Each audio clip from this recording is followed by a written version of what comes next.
भगवते वासुदेवाय। भागवत पुराण प्रथम स्कंद 19वां अध्याय। परीक्षित का अनशन व्रत और शुकदेव जी का आगमन।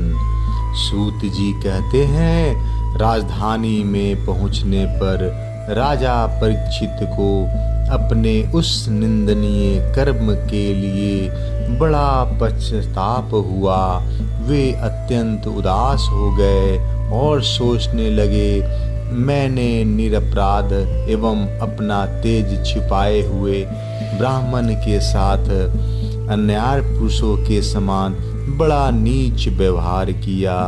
यह बड़े खेद की बात है।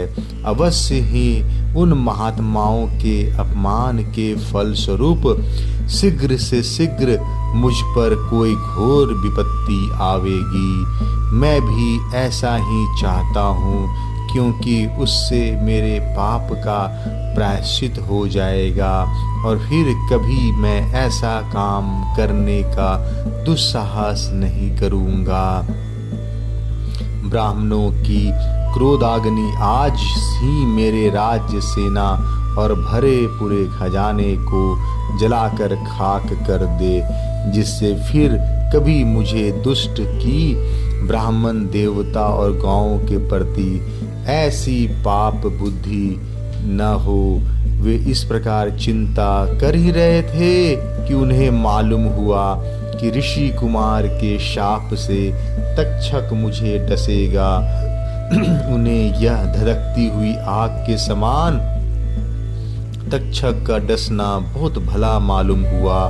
उन्होंने सोचा कि बहुत दिनों से मैं संसार में आसक्त हो रहा था, अब मुझे शीघ्र वैराग होने का कारण प्राप्त हो गया। वे इस लोक और परलोक के भोगों को तो पहले से ही तुच्छ और त्याज समझते थे। अब उनका स्वरूपतः त्याग करके भगवान श्री कृष्ण के चरण कमलों की सेवा को ही सर्वोपरि मानकर आमरण अनशन व्रत लेकर वे गंगा तट पर बैठ गए। गंगा जी का जल भगवान श्री कृष्ण के चरण कमलों का वह पराग लेकर प्रभावित होता है, जो श्रीमती तुलसी के गंध से मिश्रित है। यही कारण है कि वे लोकपालों के सहित ऊपर नीचे के समस्त लोकों को पवित्र करती है। कौन ऐसा मरणासन पुरुष होगा जो उनका सेवन न करेगा।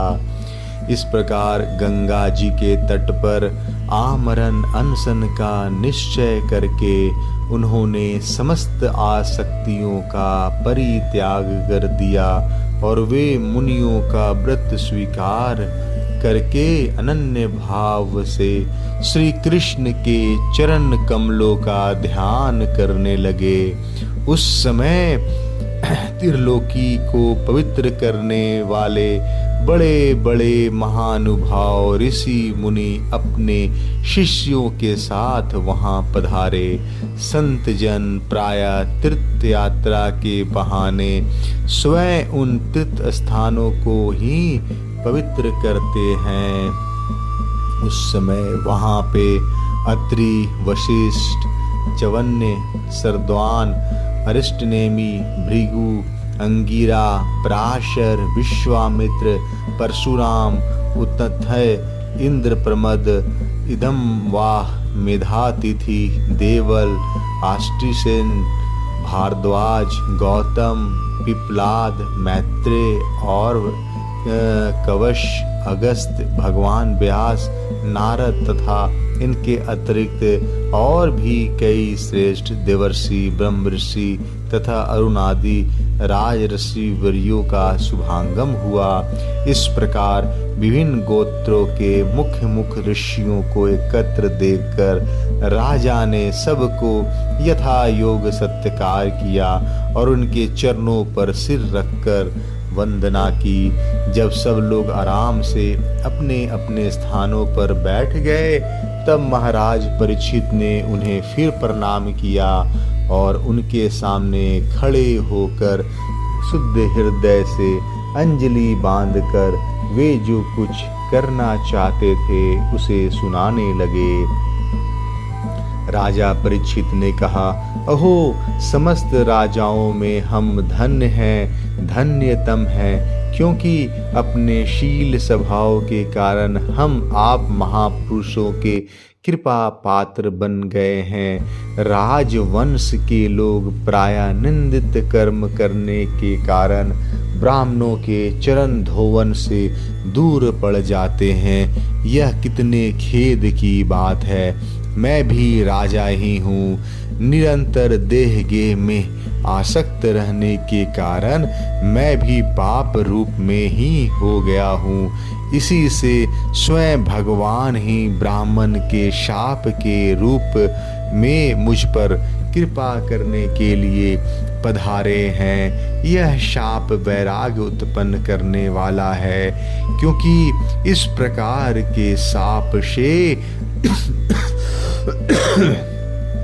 इस संसार सक्त पुरुष भयभीत होकर विरक्त हो जाया करते हैं। ब्राह्मणों, अब मैंने अपने चित्त को भगवान के चरणों में समर्पित कर दिया है।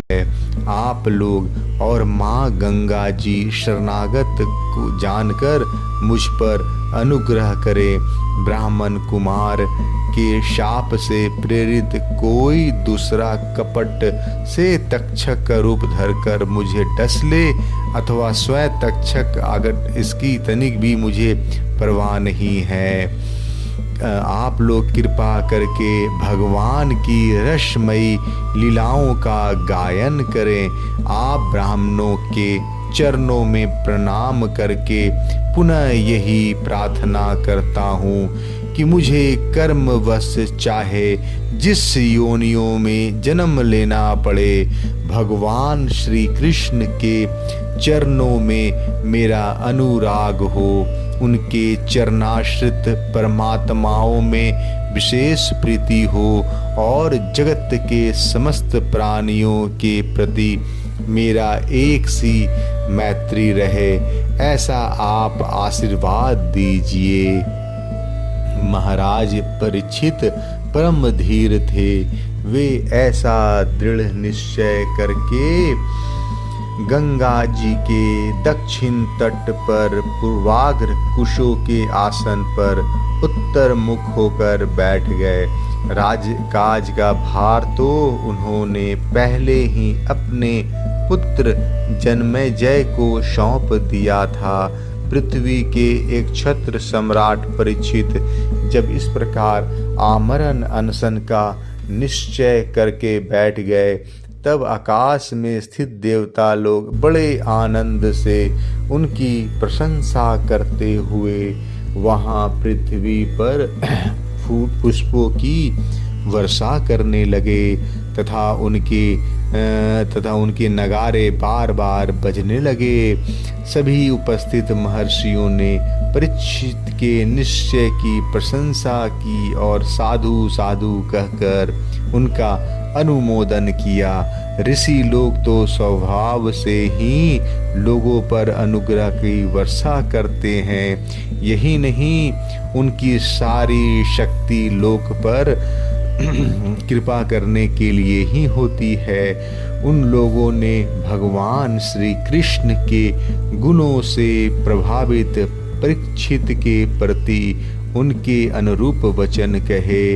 राजर्षि शिरोमणि भगवान श्री कृष्ण के सेवक और अनुयायी आप पांडु वंशियों के लिए यह कोई आश्चर्य की बात नहीं है, क्योंकि आप लोगों ने भगवान की सानिध्य प्राप्त करने की आकांक्षा से ही उस राज सिंहासन का एक ही क्षण में परित्याग कर दिया, जिनकी सेवा बड़े बड़े राजा अपने मुकुटों से करते थे। हम सब तब तक यहीं रहेंगे जब तक ये भगवान के परम भक्त परीक्षित अपने नश्वर शरीर को छोड़कर माया दोष एवं शोक से रहित भगवत धाम में नहीं चले जाते। ऋषियों के ये वचन बड़े ही मधुर, गंभीर और सत्य समता से युक्त थे। उन्हें सुनकर राजा परीक्षित ने उन योग युक्त मुनियों का अभिनंदन किया और भगवान के मनोहर चरित्र सुनने की इच्छा से ऋषियों से प्रार्थना की, महात्माओं, आप सभी सब ओर से यहाँ पधारे हैं। आप सत्यलोक में रहने वाले मूर्तिमान वेदों के समान हैं। आप लोगों का दूसरे पर अनुग्रह करने के अतिरिक्त जो आपका सहज स्वभाव ही है, इस लोक या परलोक में और कोई स्वार्थ नहीं है। विप्रवरो, आप लोगों पर पूर्ण विश्वास करके मैं अपने कर्तव्य के संबंध में यह पूछने योग्य प्रश्न करता हूँ।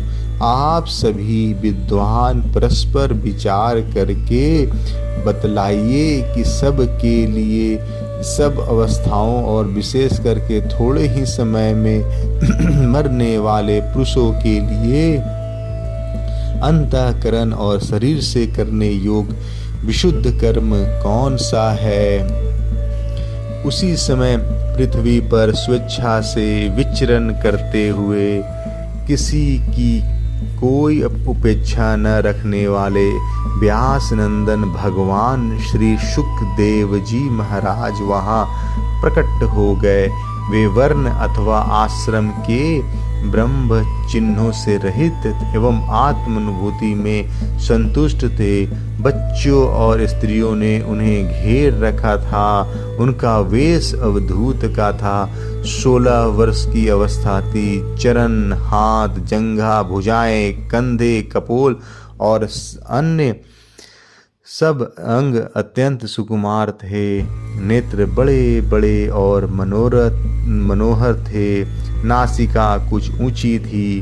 कान बराबर थे। सुंदर भौएं थी। इनसे मुख बड़ा ही शोभायमान हो रहा था। गला तो मानो सुंदर शंख ही था। हंसली ढकी हुई, छाती चौड़ी और उभरी हुई, नाभि भंवर के समान गहरी और उदर बड़ा ही सुंदर त्रिबली से युक्त था। लंबी लंबी भुजाएं थी। मुख पर घुंघराले बाल बिखरे हुए थे। इस दिगंबर वेश में वे श्रेष्ठ देवता के समान तेजस्वी जान पड़ते थे। श्याम रंग था। चित्त को चुराने वाली भरी जवानी थी।